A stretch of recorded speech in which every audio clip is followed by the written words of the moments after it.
sesión. Hoy día tengo una agenda cortita en realidad porque voy a pasar un solo tema de materia nueva. Y antes de eso me gustaría hacer una especie de repaso. Tuvimos la prueba las semanas anteriores y la semana pasada no tuvimos clases porque no quise avanzar con la materia, siendo que no todos tenían la prueba lista. Así que ahora avanzo con la materia para poder esta semana también entregarles el proyecto final del curso. Entonces, hasta antes de la prueba nosotros estuvimos viendo cómo encontrar estas ganancias del controlador. Esta es la última simulación que hice en clases. Entonces, básicamente aquí yo tengo un sistema de control que está regulando una planta y estamos regulando, déjenme mirar acá qué es lo que estamos regulando, la corriente. Entonces, arriba tengo la señal de referencia y abajo tengo la corriente. Por lo tanto, yo podría decir que mi sistema funciona más o menos bien porque tengo un overshot que es aproximadamente un 20%. Podría diseñarlo de mejor manera y para disminuir el overshot lo que tendría que hacer es aumentar el coeficiente de amortiguamiento. Pero en la clase del día de hoy vamos a prestarle atención a otra cosa, que es qué es lo que sale del controlador. Y lo que sale del controlador, como ustedes lo pueden ver acá, es una señal de tensión. Voy a dejar este gráfico solo con una entrada para que se vea bien. Voy a ver si estoy grabando. Sí, sí estoy grabando. Entonces, ¿cuál es el punto? El punto que vamos a introducir hoy día es que tengo que analizar qué es lo que sale del controlador, porque lo que salga del controlador va a ser lo que alimenta la planta. Y en este caso, si yo quiero controlar, déjenme poner esto en miniatura.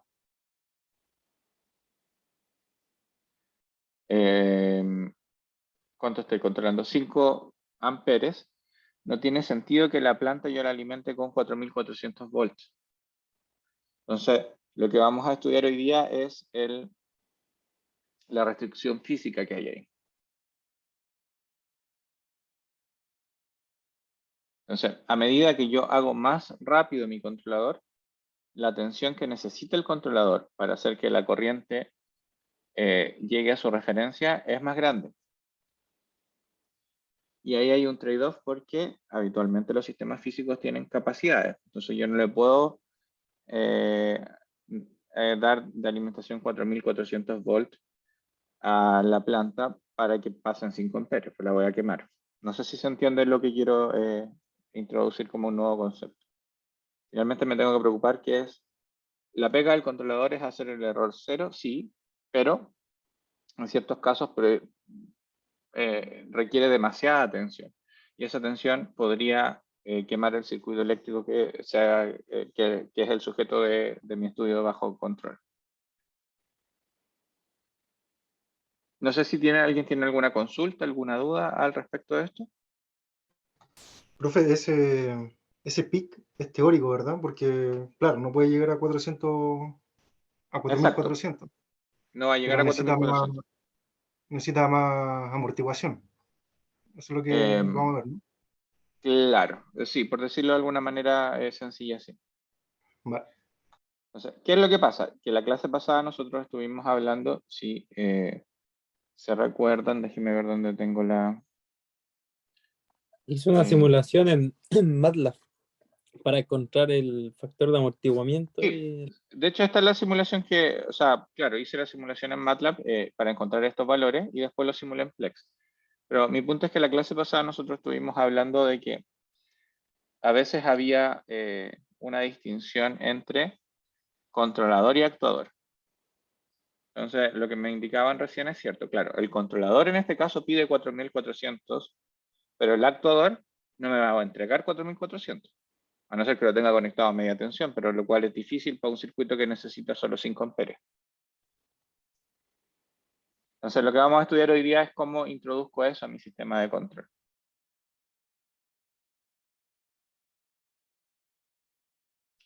Entonces, déjenme poner esto en modo presentación. Ahí debiera ver la pantalla completa. Y lo que vamos a estudiar entonces es la técnica que se hace cargo de esta restricción que se conoce como anti-winding up o anti-enrollamiento, si uno lo quisiera traducir al español. Les voy a dejar un ejercicio propuesto que va a tener una bonificación para la segunda evaluación. Y básicamente es eso.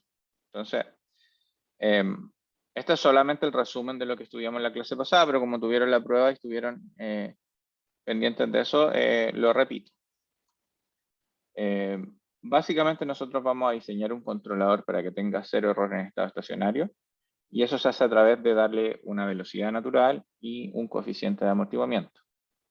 Esos son los datos que uno ingresa a MATLAB, y en MATLAB obtiene un lugar geométrico de la raíz que es como este. Entonces, la libertad o el grado de libertad que yo tengo para diseñar el controlador es mover su 0 real. Y al mover el 0 real yo podría interceptar este punto de requerimiento que estoy marcando acá. Déjenme poner el puntero láser aquí. Cosa de cumplir con esos criterios. Entonces, básicamente yo pongo un integrador que asegura 0 error en estado estacionario y muevo un 0 que me va a llevar el lugar geométrico de la raíz a la velocidad y al amortiguamiento que yo quiero. Eso lo que va a hacer es que me va a dar los parámetros de un controlador. Ese controlador, en su forma canónica, va a tener esta ecuación de acá, que es lo que pasa en un controlador tipo PID. Entonces, básicamente nosotros tenemos un bloque donde está el controlador, la planta que es lo que estamos regulando, y un sensor que habitualmente nosotros podríamos decir que que como es un sensor de buena calidad tiene ganancia unitaria, por lo tanto no lo dibujo. ¿Qué es el problema nuevo que estoy introduciendo? Es que, bueno, el controlador acá es controlador slash actuador. Y el actuador no va a poder recibir los 4400 volts que les mostré en la simulación. Entonces, ¿qué es lo que pasa? Es que yo tengo que adaptar un poquito mi estrategia para tener esa consideración. Eso se conoce como estrategia de anti-enrollamiento, anti-winding up. Y básicamente lo que hace es lo siguiente. El sistema lazo cerrado que tiene solo control es el que está en esta parte de la diapositiva, la parte superior. Acá. Ya hemos hablado de que estas cosas generalmente tienen control y tienen potencia. El control es un microprocesador o es algún dispositivo en el que yo programo algo, y la potencia es mi circuito eléctrico. Entonces tengo que hacer esa distinción. Por lo tanto, se pasa a un esquema de control que sea como el que está acá abajo, en el que yo hago una diferencia entre controlador y actuador, y eso tiene la finalidad siguiente, que es que en los sistemas físicos la energía está limitada, y está limitada por la capacidad de los actuadores. Entonces, la señal U asterisco, que es la que sale del control, podría no ser igual a U, que es la que yo le entrego a la planta. Entiéndase esto como que yo en este circuito de acá voy a tener algo aquí en medio. Podría ser otra función de transferencia o algo en el que lo que sale del controlador, que es U asterisco, podría ser distinto a lo que está llegando a la planta. ¿Por qué? Porque hay límites. Eso es lo que está expresando esa diapositiva. Entonces, si yo estoy controlando tensión, voy a manipular la corriente, pero la corriente va a tener un límite. No le puedo poner 500 amperes o 5000 amperes a un circuito que tenga capacidad de 5 o de 10 amperes. Entonces, uno se hace cargo de esto a través de integrar algún bloque que exprese esta diferencia entre el actuador y el controlador. Esto se explica de la siguiente manera. Acá tengo el mismo circuito que les estaba mostrando en la simulación, solo que ya lo tengo incluido en mi diapositiva. Entonces, aquí lo que yo estoy haciendo es controlar una planta en la que muy probablemente, como lo vamos a ver a lo largo de todo el curso, aquí tengo corriente y aquí tengo tensión. Y lo que estoy haciendo en el osciloscopio de la izquierda es mostrar corriente, aquí. Entonces, hasta lo que nosotros hemos estudiado, esto está funcionando bien, porque la referencia es bien parecida a la señal medida. Eso quiere decir que el controlador hace su trabajo. ¿Cuál es el punto? Es que en este caso, yo estoy requiriendo un pic de tensión bastante alto, 60 voltios. Este caso no es tan exagerado como el que tengo en la simulación, y es porque los parámetros del circuito son más realistas que los que tenía en la simulación de la clase pasada. Entonces, esta limitación en la energía o la capacidad de que los dispositivos puedan operar, se podría ingresar a este diagrama de bloques de la siguiente forma. En este caso, yo lo que voy a hacer es agregar este bloque que está en rojo acá arriba, que es el saturador. Entonces, el saturador va a básicamente recortar las señales, la señal de el controlador en algún punto que yo define como su máxima capacidad de entregar tensión en este caso. Entonces, en este caso, que es solo un ejemplo, yo dije, bueno, mi sistema va a estar alimentado por una fuente de 25 volts, entonces solo puedo trabajar con 25 máximo. Entonces, ¿qué es lo que hace ese bloque saturador? Lo que hace es que la señal que pide el controlador, que podría llegar hasta 60, la recorta en un máximo de 25. Entonces, básicamente el saturador lo que hace es que recorta la señal acá. Y todo esto que está acá arriba, lo elimina. Cuando hago eso, lo que yo estoy haciendo es darle información a mi diagrama de control de la capacidad que tiene la planta para alimentar el circuito. O sea, de la capacidad física de la planta, en este caso es 25 volts, porque lo puse como un ejemplo. Y el esquema de control, en este caso, quedaría de la forma que se muestra de mejor manera acá. Pero eso, si bien protege la planta, trae un efecto bien nocivo en la corriente. ¿Por qué trae Profe, un efecto? Sí, adelante. eso sucede cuando el pic se da hacia abajo, ¿o no? Sucede siempre. Hacia abajo o hacia arriba. No, hacia abajo. ¿Cómo hacia Me abajo? refiero cuando el pic de tensión llega, cuando lo recorta el saturador, después recae en el gráfico que tenía Ah, anteriormente. no, pero eso es porque la señal... Ojo que el saturador actúa sobre 25. Abajo de 25 no hace nada. Entonces, la señal aquí cae, pero era porque originalmente ahí caía también. Profe, una consulta. Sí, adelante. Esto, o sea, me imagino que esto es conveniente más que todo si el periodo es muy corto, que si el periodo es muy grande, como que esa saturación es como ya una continua en cierto punto, ¿no? Exacto, O sí. también se aplica independientemente del periodo. Claro, esa saturación es una continua, efectivamente, pero lo que uno trata de hacer al introducir esta técnica es que el controlador no esté saturado. Y esa palabra es bien importante, William, porque cuando un controlador se satura, pasa un efecto que es el que voy a explicar ahora. Que es que los controladores PID tienen una parte integral. Si uno piensa un controlador tipo PI, que es más fácil, que esta es la función de transferencia, o la ecuación en la plasma, o sea, la ecuación en el tiempo. Ese controlador PI tiene una integral. Si yo lo quisiera escribir en tiempo discreto, la integral se reemplaza por una sumatoria. ¿Cuál es el problema de una sumatoria? Es que la sumatoria acumula el historial del error. Entonces, como el diagrama de control tiene el controlador PID no sabe que hay un actuador. Y el controlador PID tiene como objetivo primordial hacer el error cero.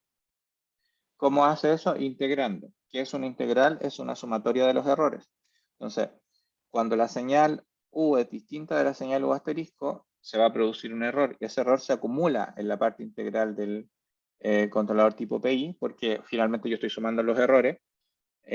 Y lo que el controlador manda como salida no es lo que le llega a la planta, por lo tanto en la planta hay un error y ese error se retroalimenta y se suma y tengo más error y más error y más error y por lo tanto la señal que yo voy a estar controlando va a funcionar mal. ¿Mal cómo? Me voy a saltar esta comparación física, sino que voy a ir a un ejemplo que tengo ya tabulado. Entonces, Supongamos que quiero controlar esta planta, que es 10 partido por S más 10. Yo, por conocimiento de mis condiciones de operación de la planta, sé que la planta puede operar solo entre menos 15 y 15.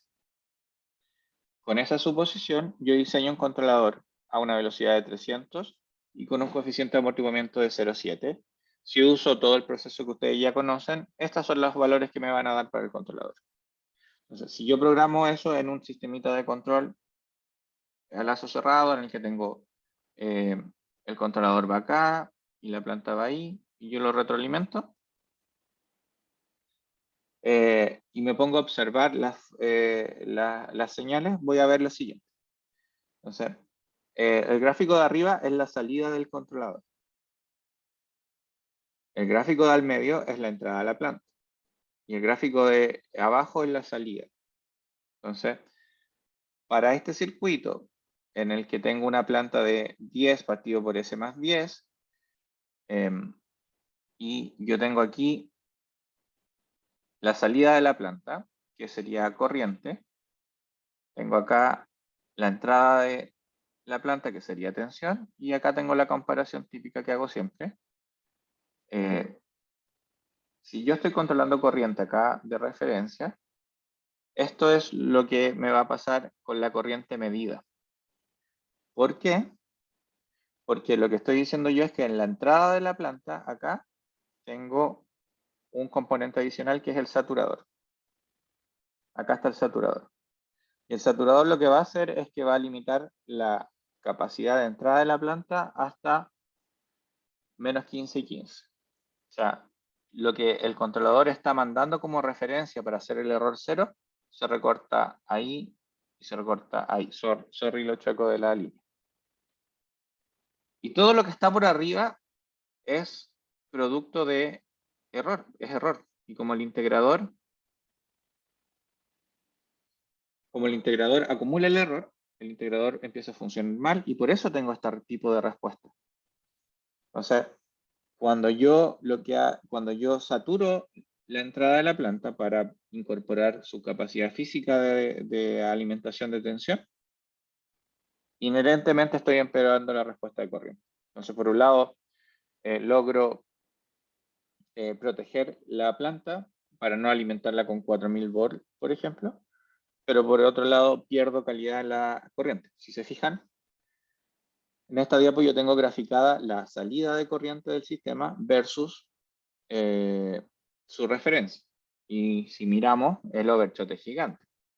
Es como si tengo 5 y llego casi a 9, es como un 40, es un 80%.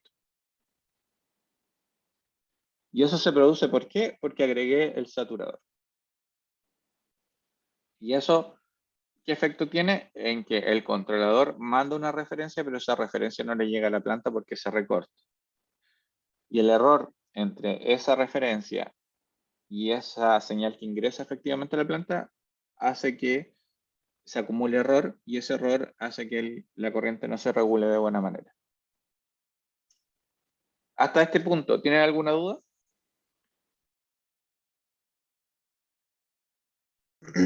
Profe, Sí. ¿puede volver a la diapositiva donde tenía los 3 gráficos, por favor? Uh-huh. ¿Ahí? No la veo todavía. Ahí.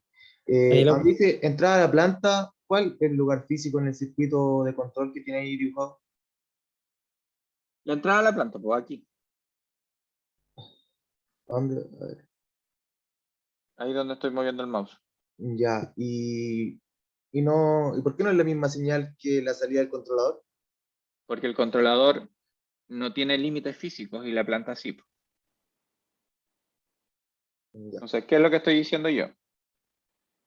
Lo que estoy diciendo es que esta cosa funciona súper bien así.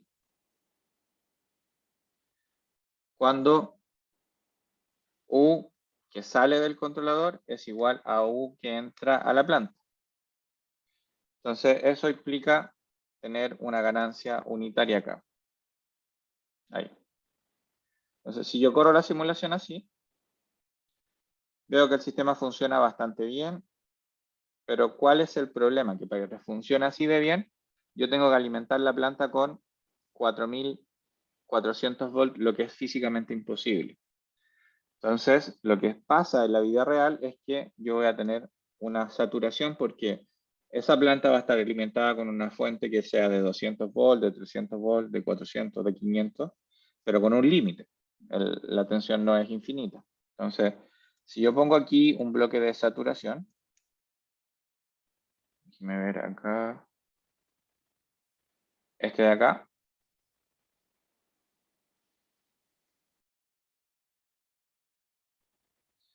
y en ese bloque lo que va a pasar es que ahora ya no, van a ser diferentes.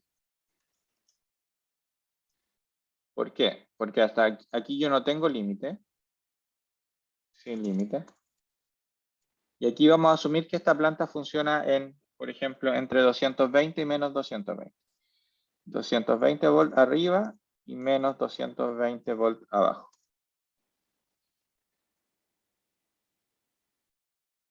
Entonces, aquí no tengo límite, pero aquí sí tengo límites. Límites físicos, claramente. Entonces, lo que yo puedo hacer es graficar lo mismo. En Scope Parámetros pongo 3, le pongo aplicar. Entonces vamos a tener la salida del controlador, la entrada de la planta, que en este caso es diferente, y la corriente que estoy controlando. Y para que se vea esto bien, vamos a ir a buscar un MUX.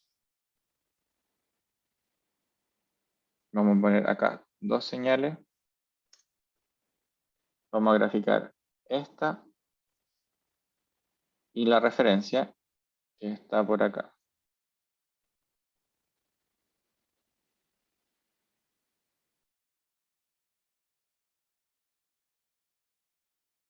Entonces, si yo repito esto, claro. La señal que, para que en este caso la cosa funcione, me pide el controlador, llega hasta un pic de 2300. Pero yo estoy diciéndole al sistema de que esto no va a operar más allá de 220 porque es la capacidad que tengo en la red y lo saturo. Entonces, esta es la señal original del controlador y esta es la señal saturada. Y al hacer eso, y como se genera una diferencia entre lo que el controlador piensa que tiene que pasar en la tensión y lo que pasa en la tensión efectivamente, la corriente empieza a funcionar bastante mal. ¿Por qué? Porque la parte integral del controlador tipo PI acumula el error. Y como acumula el error, lo almacena, por decirlo de alguna manera, y no puede desprenderse de esta diferencia que hay entre lo que pide el control y lo que le llega a la planta. ¿Se entiende ahí? Sí, profe. Perfecto. Entonces, ¿qué es lo que se hace para solucionar esto? Es modificar levemente el PI. Entonces ahora vuelvo a la diapo.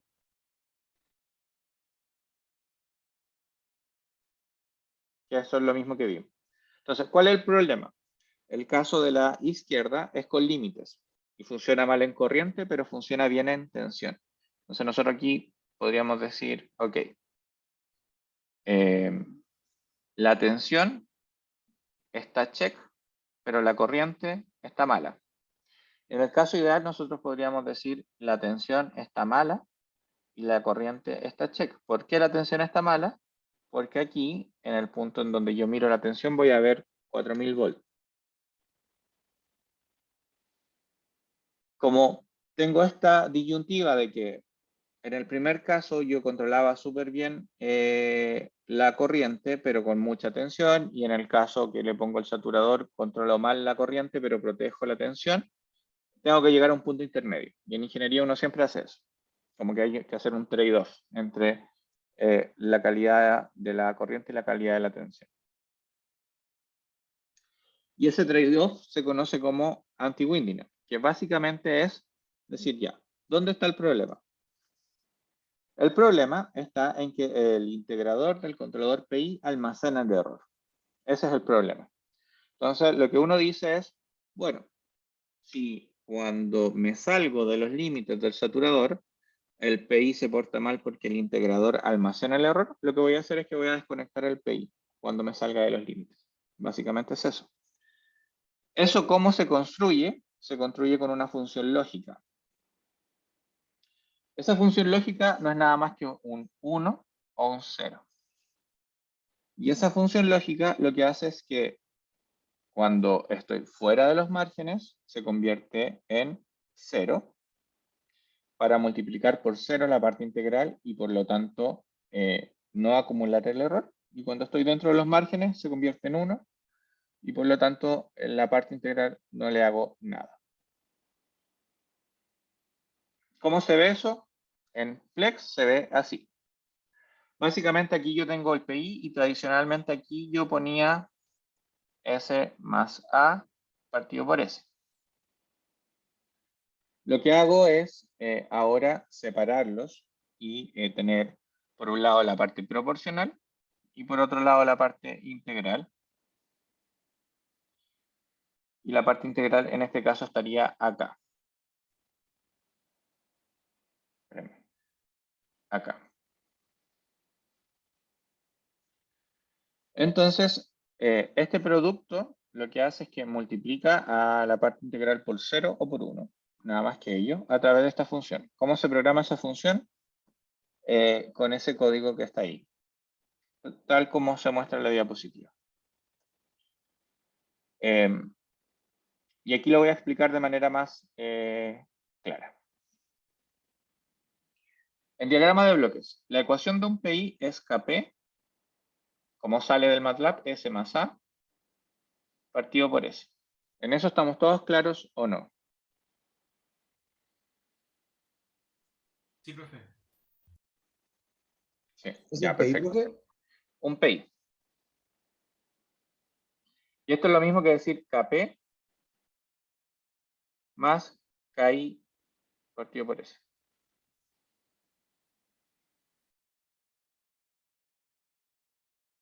Con la salvedad que Ki es Kp por A.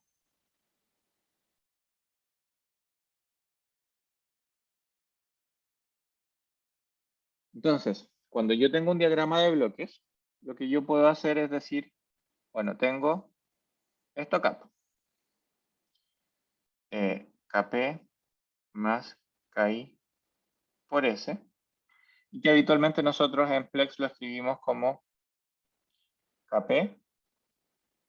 Esto entra aquí y es S más A partido por S. ¿Se entiende? Estoy haciendo el diagrama de bloques nomás de representar esta ecuación. Si yo lo quisiera escribir de una manera distinta, yo lo podría escribir así. Kp, que va a estar aquí. Aquí tengo un más. Y aquí tengo Ki partido por S. Y lo sumo. Y es exactamente lo mismo. Es arreglar de otra manera los diagramas de bloques. Entonces, lo que se hace en el anti-Winding básicamente es decir, bueno, este Ki por S, déjenme borrar para ver si lo puedo hacer más arriba y de manera más ordenada.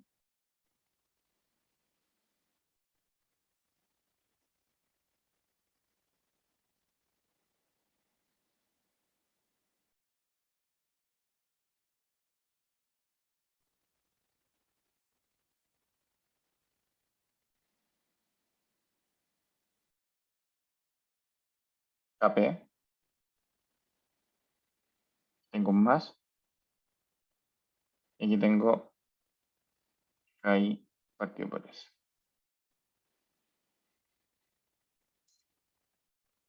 Y lo sumo acá. Entonces, cuando tengo anti-winding up, lo que yo hago es multiplicar esto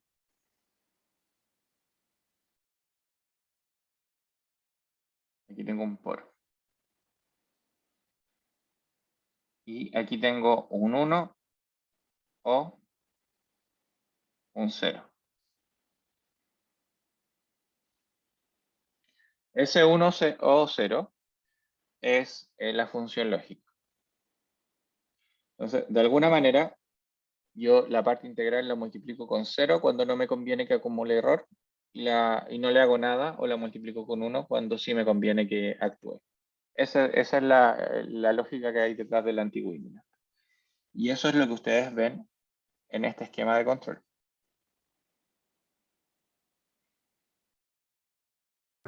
Profe, entonces cuando la corriente empieza a variar mucho, nosotros le ponemos la X, ese bloque, ¿cómo se llama?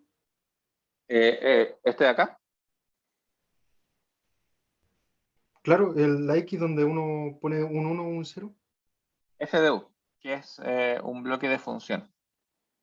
Vale, entonces ahí en ese caso desconecta el controlador y cuando llega a un punto normal lo vuelve a conectar. Exacto, sí. Esa es lo explico, creo que más sencillo que lo que lo dije yo. ¿Y la tensión no se iría también? No, pues porque la tensión es la suma de la parte proporcional con la parte integral. Vale, profe, vale. Pero sí, es básicamente eso. Entonces, y eso es anti-winding up, y lo que voy a hacer es hacerlo en la diapositiva. Entonces, ¿qué es lo que pasa? De manera ideal, funciona mejor, claramente. Pues esto es casi perfecto. Cuando yo le pongo el anti-winding up, funciona un poquito más lento. Sí, porque saco la parte integral. Pero es un súper buen trade-off. Fíjense, esto es con anti-winding up, que es poniendo este conectador y desconectador del integrador, básicamente. Y este mismo caso sin anti-winding up, creo que me saldría mejor ponerlo. Espérame. Descartar.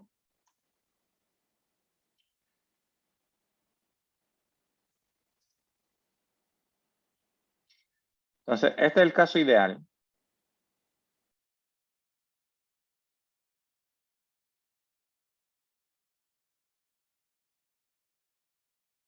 El del medio es el caso con limitador. Y el último es el caso con limitador, pero con anti-winding.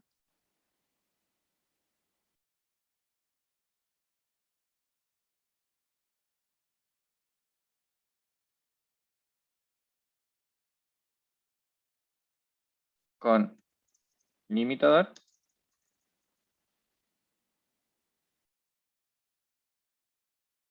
Y el último es con anti-winding.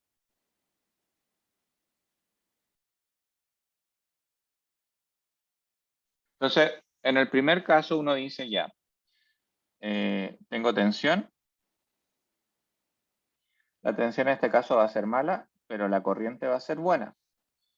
Por lo tanto, ¿qué hago? Le pongo un limitador. Le pongo el limitador, entonces la tensión ahora es buena, pero la corriente es mala. Entonces, ¿qué hago? Le pongo un anti-winding up. Y en este caso, como le pongo el anti-winding up, la tensión es buena porque se mantiene dentro de ciertos límites.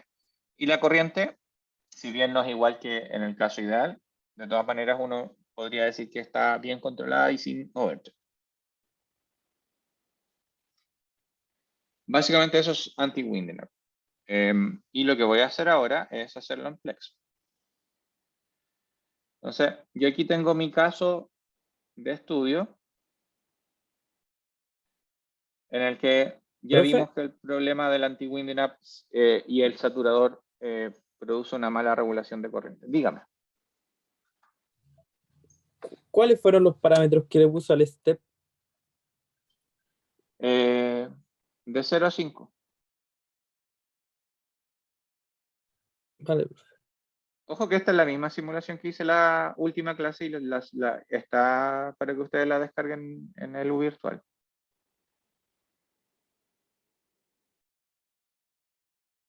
Entonces, ¿qué es lo que voy a hacer yo ahora? Es separar la parte integral de la parte proporcional. Solo con efectos demostrativos para que ustedes entiendan que es lo mismo.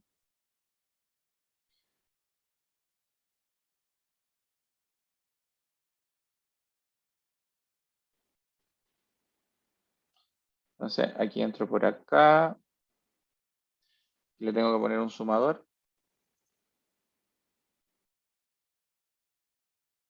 Entonces voy a sumar eso con esto. Y en teoría debería tener la misma respuesta.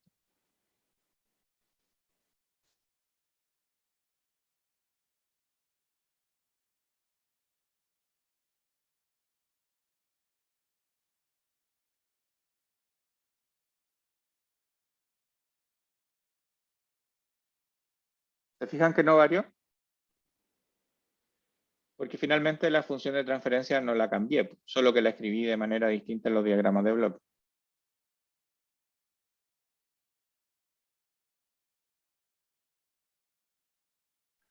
Entonces, hasta aquí, hasta después del sumador, yo estoy sin límites todavía. Y la técnica anti-Winding Up lo que hace es que desconecta la parte integral, que ahora la tengo aislada, para evitarme el problema de la corriente con este overshot horrible que está acá abajo. ¿Cómo hago eso? Voy a ir a la librería y voy a buscar un bloque que se llama function, que es el de acá. Y este bloque se programa tal como se mostraba en la diapositiva. A ese bloque le voy a ingresar la salida del controlador PI. Esta es la parte P proporcional. Y esta es la parte integral. Y si yo lo sumo, tengo el PI. Entonces voy a ingresar la salida del PI y voy a poner un bloque que es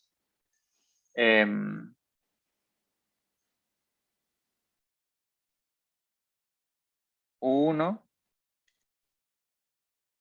U1 tiene que ser menor o mayor que el mínimo, esto entre paréntesis cuadrados, y a la vez U1, que en la entrada tiene que ser menor que el máximo.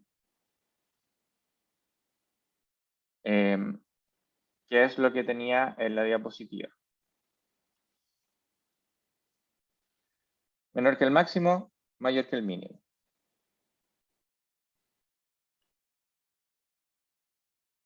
Y aquí tengo escrito eso. ¿Me confirman si se ve en la pantalla?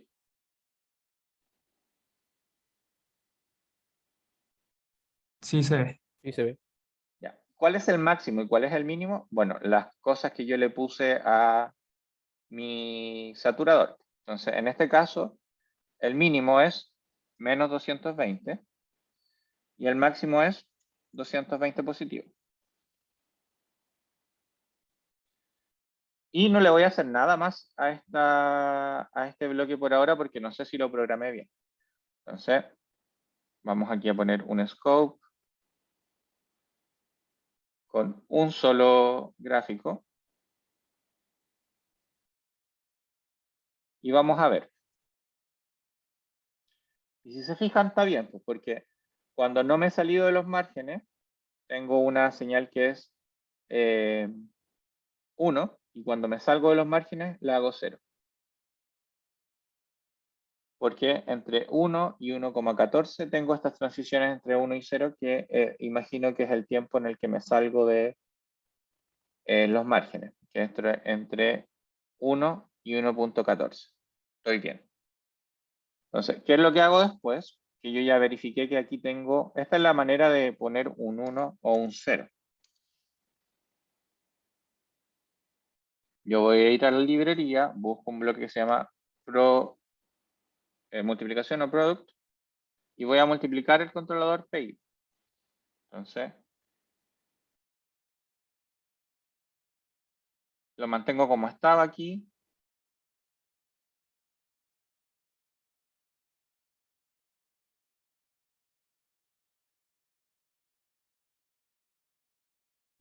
Y lo multiplico por la salida del bloque de función. Y eso, bueno, cuando el bloque sea 1, no le va a hacer nada al PI. Y cuando el bloque sea 0, es como que lo estoy desconectando. Y al hacer eso, Si yo guardo el gráfico que tenía antes y corro la simulación de nuevo,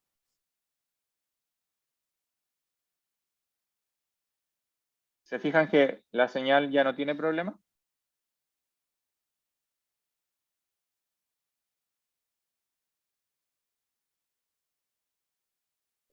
Dejó de tener ese overshot súper feo que tenía antes. Ahora, subo un poquito más lento porque claramente tengo un saturador y estoy desconectando la parte proporcional, pero no tengo overshot ni en corriente, ni tampoco sobrepaso los 220 volts de tensión.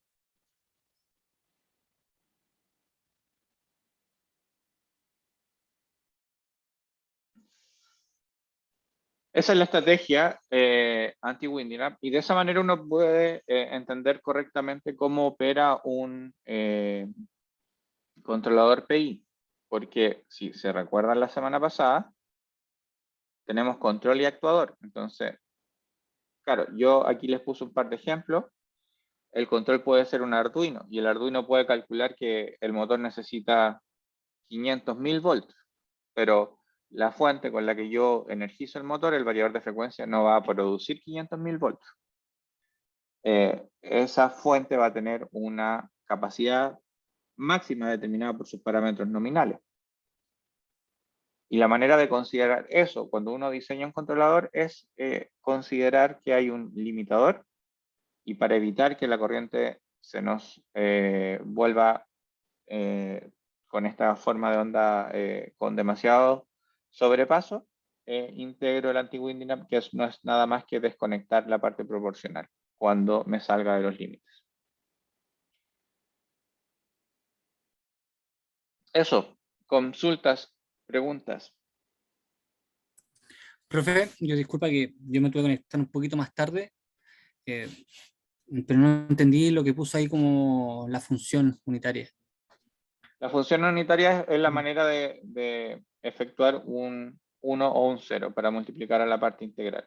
Ahora, si se conectó más tarde, claro, pues le falta toda la explicación que di al comienzo de la clase, y ahí va a tener que ver el video cuando lo suba a lo virtual.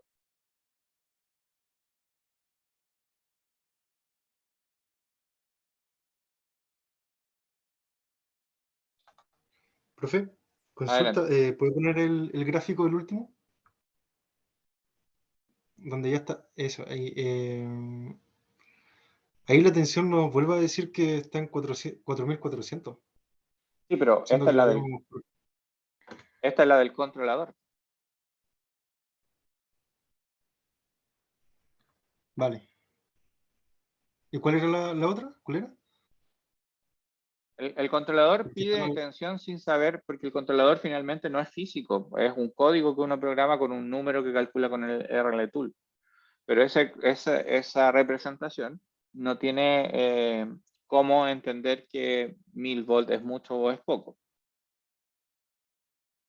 Entonces, lo que pasa es que efectivamente el controlador pide demasiada tensión, porque si uno lo piensa, igual es lógico. ¿El controlador qué hace? Reduce el error a 0. Cuando el controlador ve que hay error en corriente, naturalmente, ¿qué debiera hacer? Ponerle más tensión para que por el circuito pase más corriente. Y ese cálculo teórico implica demasiada tensión.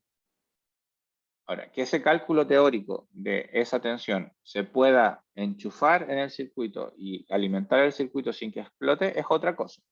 Y el controlador no tiene cómo saber que eso podría causar un problema. La pega del controlador es calcular el número de tensión que hace que el error sea 0 en el menor tiempo posible. Y por eso el número que calcula el controlador es tan grande. Y por eso aquí siguen siendo 4.000 y tantos volts. Porque teóricamente eso es lo que hace que el sistema deje de tener error. Entonces, por eso es la distinción de controlador con fuente. Entonces tengo controlador y tengo un actuador. El controlador no tiene límites, porque son números nomás.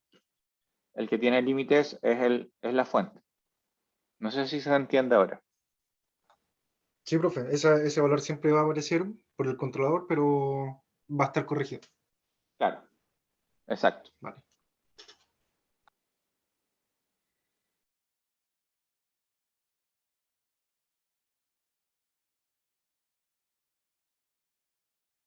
¿Alguien más tiene consultas? Profe, yo quedé con una duda, que me confundí cuando la función, o sea, la señal, salía del sumador. Antes de llegar al saturador, cuando entra al 1 o 0, ¿cómo ese dice, o sea, cómo la función le hace tomar una decisión, me refiero?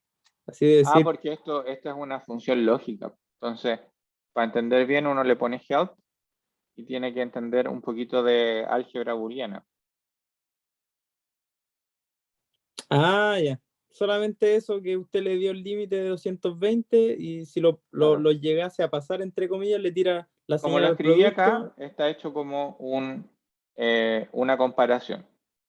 Si E1 es más grande que el mínimo, ese es un caso verdadero, porque el caso verdadero en álgebra booleana es un 1. Y esto está multiplicado, o sea que es un AND. Entonces, si esto es un 1 y esto es un 1, la salida es un 1. Como está multiplicado y es un AND, si este es un 1 y este es un 0, la salida es un 0. Pero eso es álgebra booleana solamente. Vale, profe, ahora sí me quedó claro. No lo había relacionado bien. Gracias. Profe, una consulta. Si voy a poner el gráfico del scope 1, es ahí donde el compañero recién preguntó que el voltaje está llegando sobre los 4000, entonces es solamente producido por la parte proporcional del controlador. No, esto es lo que produce el controlador completo. Pero ahí ya está, ahí se está sumando la parte integral multiplicada por cero, ¿o no? Ah, Porque sí, ya está pasándolo, sí, entonces, esos 4000 solamente por la parte proporcional. exacto, sí. Ah, Sí, perfecto. sí, tiene razón. Ya. Muchas gracias. Claro, porque si yo no estuviera multiplicando por 0, esto sería peor. Que tendría que ser una cosa así, miren. Déjenme ver si lo puedo hacer acá. Le saco el saturador, le saco esto, le saco esto, le saco esto.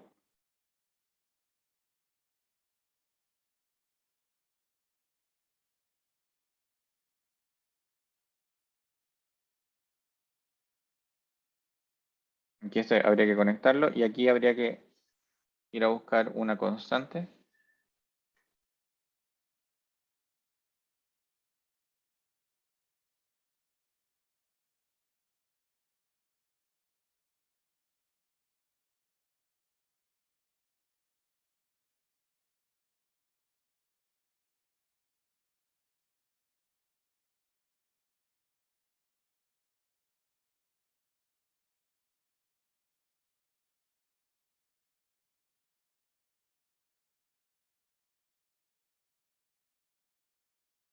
Estoy mirando dos veces el mismo gráfico.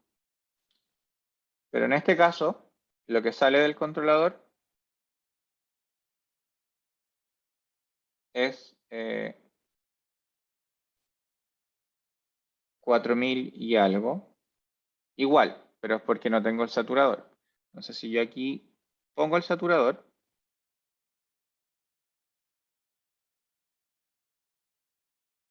lo que sale del controlador es esto.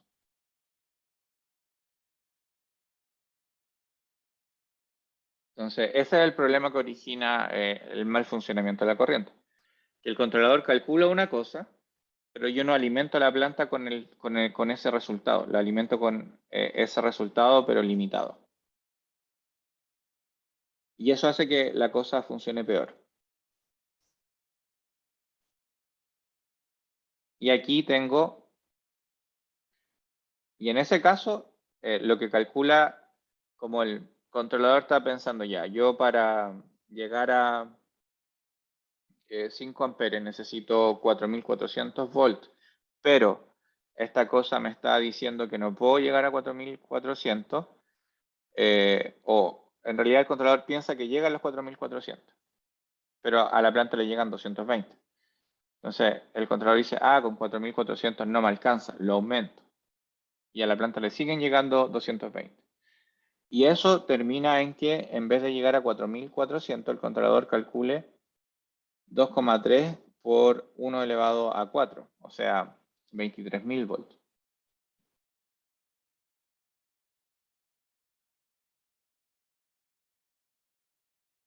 Porque finalmente el controlador está haciendo el cálculo de llevar el error a 0 y él piensa que con 4.400 lo logra, pero en realidad no le llegan esos 4.400 a la planta. Entonces él dice, entonces más de 4.400.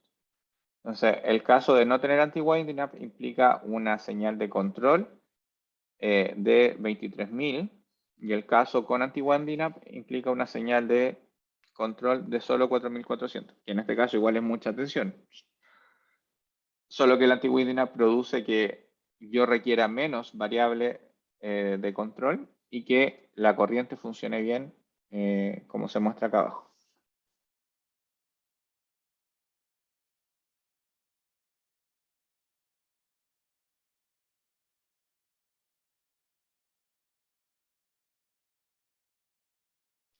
Entonces, esto no les va a funcionar o no lo van a entender nunca si no lo hacen ustedes, así que la clase de hoy la voy a dejar hasta acá con un ejercicio propuesto voluntario.